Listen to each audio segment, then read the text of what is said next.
या सरकारी शाळेमधलं पाणी पिऊन कितीतरी विद्यार्थी बिमार पडले, टायफॉइड अशा पद्धतीचे बिमाऱ्या झाल्या। त्या बॉटलीमध्ये बघा स्वच्छ पाणी नाही, किती गढूळ पाणी आहे। आणि इथं बघा शेवाळ किती साचलेला आहे।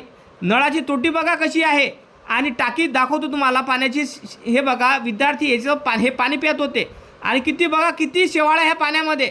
हे पाणी विद्यार्थी पित होते। तर विचार करा तुम्ही। तर आमच्या टीमला हे दिसलं, आमची टीम धावून आली आणि हे जे सरकारी शाळेची टाकी होती दादा आम्ही हे फिनिशिंग करून राहिलो, आम्ही हे स्वच्छ करून राहिलो। बघा किती शेवाळ आहे। आणि आता बघा किती हे जे नळ आहे नळामध्ये पण किती शेवाळ आहे। किती विद्यार्थी म्हटलं बिमार पडले, किती विद्यार्थीला रंगारंगाच्या बिमाऱ्या झाल्या दादा। आणि कुठला कर्मचारी, कुठला गावातील सरपंच प्रमुख कुठलाही धावून आला नाही। तर दादा आमची टीम हे सहायता करून राहिली। आम्ही समाजासाठी जनकल्याणासाठी कार्य करतो। आमचं काम कसं वाटलं नक्की कमेंट करून तुम्हीच सांगा दादा। कारण हे काम सरपंचाचं आहे, हे काम लोकांचं आहे, हे काम शाळेतील टीचरांचं आहे। पण आम्ही स्वतः करून राहिलो सहकर्त्यांना दादा। कसं वाटलं नक्की कमेंट करून तुम्ही सांगा। लाईक करा, चॅनलला सबस्क्राईब